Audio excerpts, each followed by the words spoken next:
On December 16, 1944, the snow-covered forests of Belgium erupted in gunfire as German forces launched what would be remembered as the Battle of the Bulge, the last desperate offensive of Hitler's crumbling empire. By its end, tens of thousands of German soldiers were captured, marched across Europe, and placed aboard ships bound for an unexpected destination, the United States of America. These men had been raised to believe they were fighting for a 1,000-year Reich, sworn to serve a Führer who had promised them glory. Instead, they arrived in places like Texas, Wisconsin, and Georgia, behind the barbed wire of prisoner-of-war camps.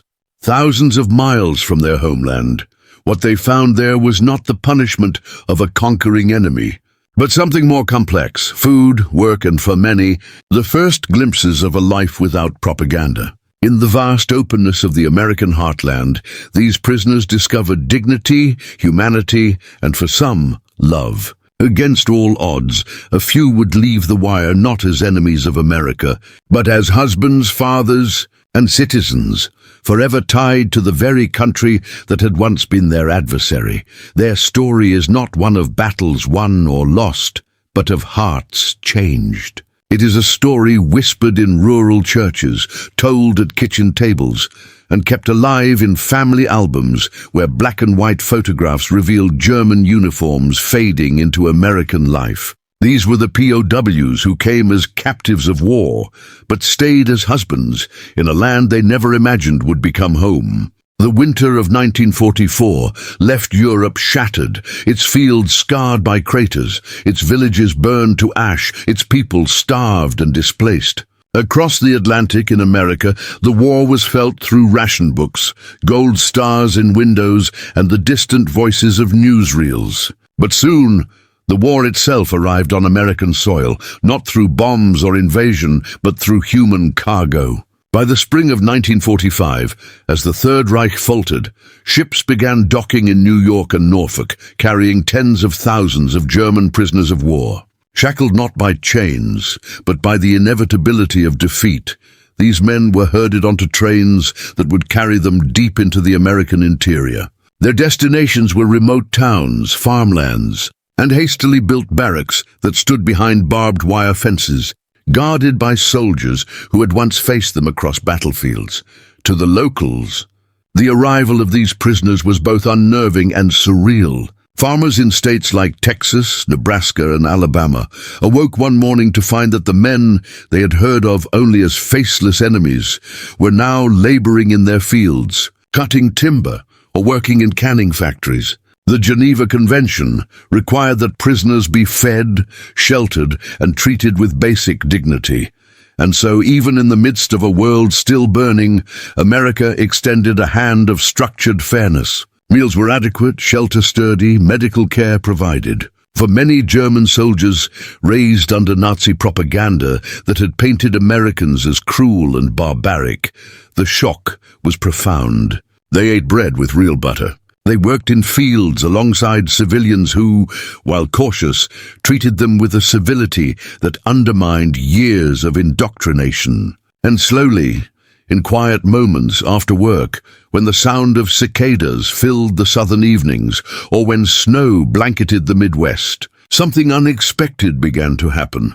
These enemies started to see not just America, but Americans.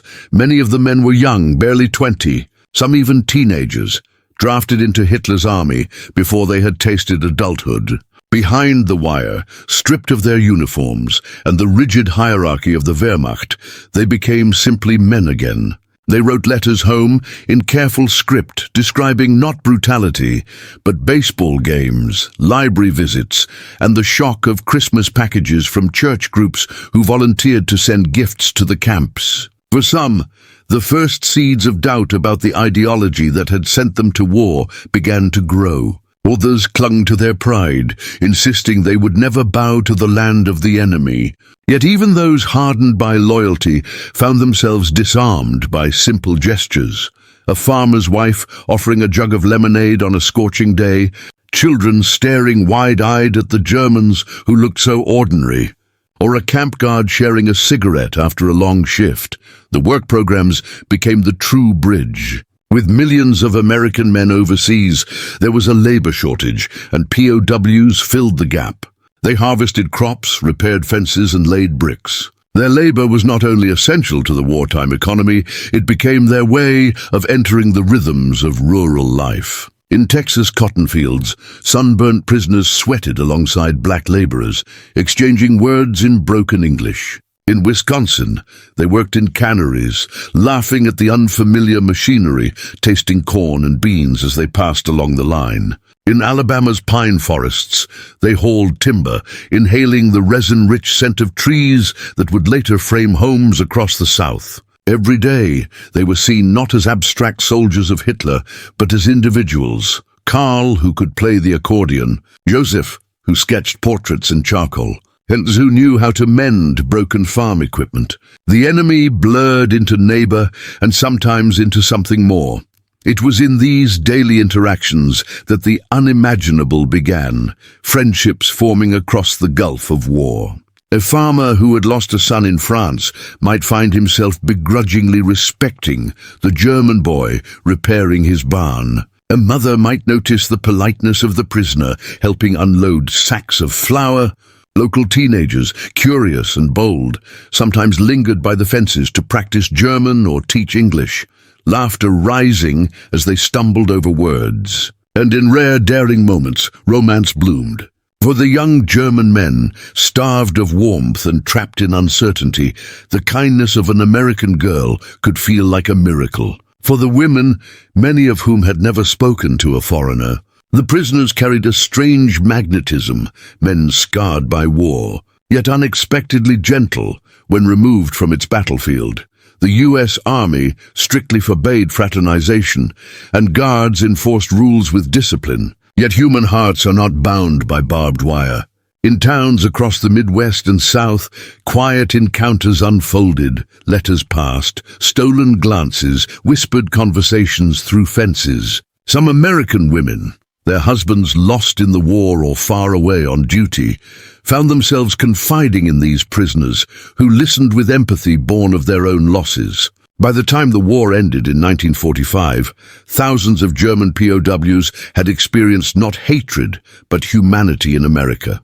When the order came to send them back to Europe, many boarded ships with conflicting emotions, relief at returning home, grief at leaving behind friendships, and for a few, heartbreak at parting from women they could never forget, but history had not finished with them. In the ruins of post-war Germany, letters began to cross the ocean. Letters from women who remembered, who dared to write, who still believed in connection. And some of the men, weary of the rubble and disillusioned with the promises of the Reich, made the boldest decision of all. They returned. Not as prisoners this time, but as free men, asking for the hands of American women. They came back to marry, to settle, to build families in small towns where their names sounded foreign at first, but eventually blended into the local church registers and school rolls. The journey from enemy soldier to American husband was not simple. It carried stigma, suspicion, and the weight of memory. Yet for those who made it, the transformation was absolute. They had come to America in shackles and stayed in love. The war had ended. Yet for the men who once wore field grey uniforms, the story was only beginning. By 1946, as America celebrated victory and Europe staggered through ruin, troop ships loaded with German prisoners departed American harbors in solemn processions. They sailed eastward, bound for a homeland that had changed beyond recognition. Bombed cities lay in rubble, families scattered, hunger gnawed at daily life, and the once mighty Reich had been carved into zones occupied by the Allies. Many of the men, who only a year earlier had bent their backs harvesting cotton in Texas or cutting timber in Alabama, stepped off those ships to find themselves strangers in their own country. They carried with them impressions of America that contrasted sharply with the misery awaiting them. Letters had been exchanged, photographs pressed into hands before farewells, promises whispered through fences. For some, the bonds forged in captivity did not dissolve with the Atlantic Ocean between them. Instead, they became the fragile threads pulling them back across the sea.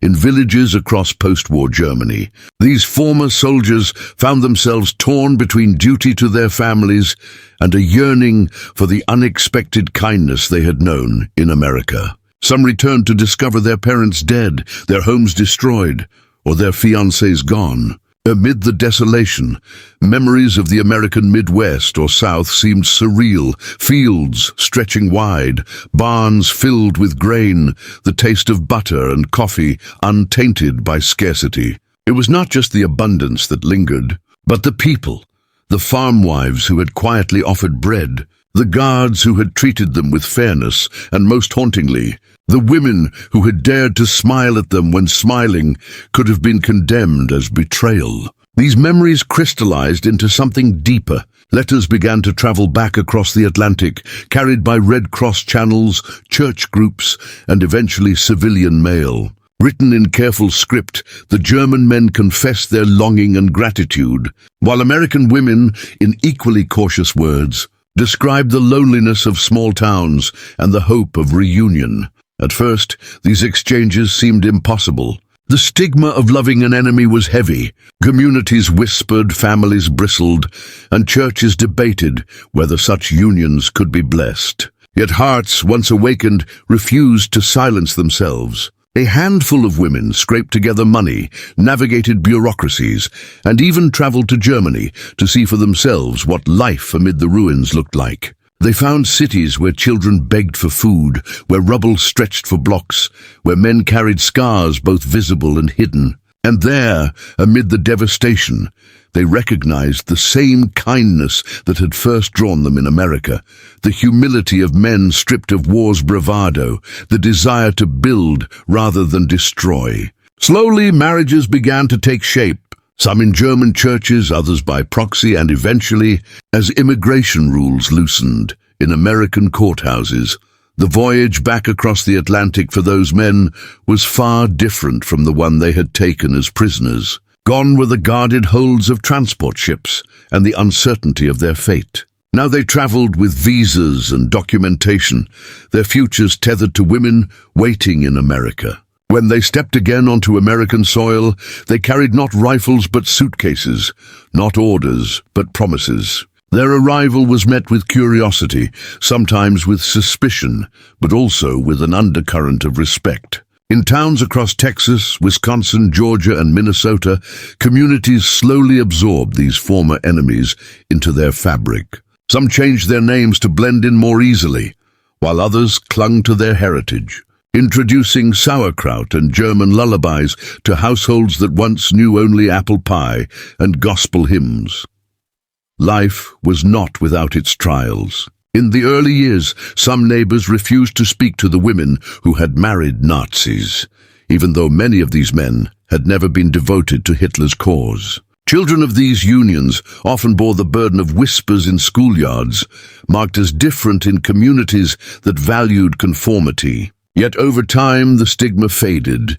The men proved themselves through hard work, devotion to family, and loyalty to their adopted land. They built homes with their hands, worked long hours in factories or on farms, and proudly paid their taxes. Many became citizens, swore oaths of allegiance, and when the Korean War broke out, some even watched their sons don the uniform of the very nation they once opposed.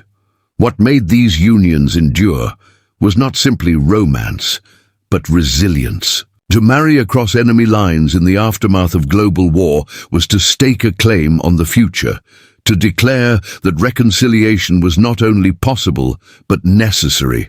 These families embodied a quiet defiance against the divisions of the past. The women, often criticized for their choices, stood firm, insisting that love was not bound by nationality. The men, once soldiers of a lost regime, chose to root themselves in the soil of their former adversary, raising children who spoke English first and learned German second, if at all. In their kitchens, American pies cooled beside German strudels, and at their tables, prayers were offered in blended tongues. As decades passed, the memory of how these unions began faded into family lore.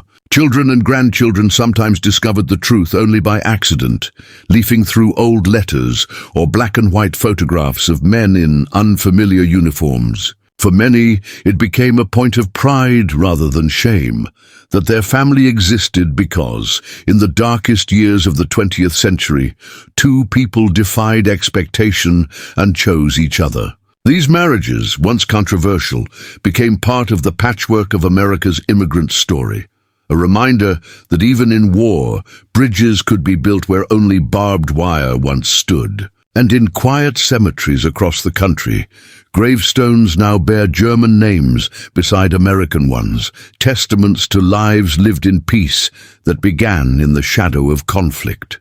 By the 1950s, the story of the German prisoners who had remained in America through marriage was no longer a scandal splashed across headlines, but a quiet reality woven into the fabric of small towns. The early whispers that had once followed couples down main streets, the narrowed eyes in church pews, and the hesitant greetings at grocery counters had softened into tolerance, then familiarity. Children born of these unions grew up running through cornfields, fishing in lakes, and sitting in classrooms alongside their peers, scarcely aware that their father's arrival in America had been anything but ordinary. Only when questions about accents or old photographs emerged did the truth come out.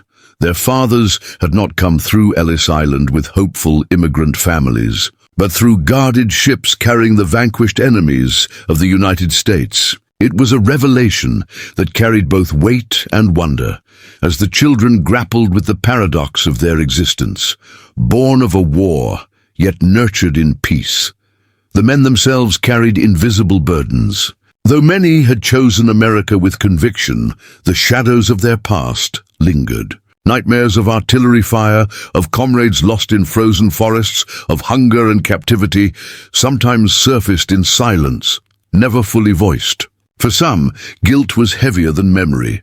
The guilt of surviving when others had not, of serving a cause they no longer believed in, of building a life on soil stained with the blood of both enemies and friends. Yet it was in the routines of American life that healing quietly took root. The rhythm of work, the laughter of children, the steady hand of a wife offering comfort, these became the antidotes to the traumas of youth. With each passing year, the distance between who they had been and who they had become widened, until the uniforms of their past felt like the clothing of strangers. The Cold War added new layers to their story. As America turned its gaze toward the Soviet Union, suspicion of Germany shifted into alliance. Former enemies became partners in the new global order, and the German husbands found their accents less a mark of shame than a reminder of a nation now aligned with American power. Some were even sought out for their insights, asked by curious neighbors about life in divided Germany or about the Berlin airlift. Their children grew up pledging allegiance to the Stars and Stripes, reciting lessons about democracy in schoolrooms and watching their fathers proudly salute during parades. For the men, there was often a quiet pride in the irony that they had once fought against the flag their sons now carried. But they had learned, through love and through life, what that flag meant beyond propaganda. In kitchens and living rooms, cultural blending shaped identities. German lullabies whispered over cribs mingled with American folk songs on radios. Recipes passed down from mothers in Hamburg or Munich were adapted with American ingredients, producing dishes both familiar and new. Christmas trees were lit with a mix of German candles and American electric lights. Easter baskets filled with both chocolate bunnies and marzipan treats. The marriages became cultural exchanges as much as unions of love, and over time, the blending was so seamless that children often did not know which traditions were German and which were American. They were simply family traditions. By the 1970s, many of these families had moved into the middle class, their homes indistinguishable from those of their neighbors, their stories shared only in fragments over holiday dinners or late-night conversations. Yet beneath the ordinary lay an extraordinary truth. These men, once defined by war, had rewritten their lives through the simplest yet most radical of acts, choosing love across enemy lines. Their stories challenged the boundaries of nationalism, proving that even in the wake of global conflict, individuals could reach across divides that governments and armies could not. Their marriages were acts of reconciliation on the most intimate scale, testaments to the resilience of the human heart. When they aged, their children and grandchildren sometimes pressed them for details, for stories of the camps, the ships, the first encounters with the women who would change everything. And though many were reluctant to revisit those years, a few offered glimpses, the taste of American bread after months of scarcity, the kindness of a stranger who had smiled without judgment, the trembling of hands as vows were spoken in a language not yet mastered. As time moved forward, the story passed into memory, carried by descendants who pieced together letters, photographs, and family lore. Some discovered archives filled with records of the POW camps, astonished to realize how many thousands had once lived behind fences in the heart of America. Others uncovered love letters written in broken English or careful German, testifying to affection that had defied armies and oceans. For these descendants, the story was not just history, it was identity, proof that their existence was bound to an extraordinary chapter of the 20th century. And in this realization came a lesson that transcended genealogy, that humanity can emerge even in the darkest hours, that compassion can take root in unlikely places, and that love, fragile yet enduring, can transform enemies into family. In cemeteries across America, headstones now mark the resting places of these men and their American wives. Side by side, their names are etched into stone, sometimes with birthplaces worlds apart. Bavaria, Germany, beside Georgia, USA, Hamburg beside Wisconsin. The grass grows evenly around them, the seasons turn without distinction, and their grandchildren visit without thinking of the war that once defined their ancestors' fates. These graves, quiet and dignified, are more than memorials to individuals. They are symbols of reconciliation, monuments to the idea that war's legacy need not be endless bitterness. In these lives, what began with barbed wire ended with belonging. The POWs who came as prisoners and stayed as husbands left behind a legacy far greater than they ever imagined. Proof that the human spirit, given a chance, can find peace even in the ruins of war.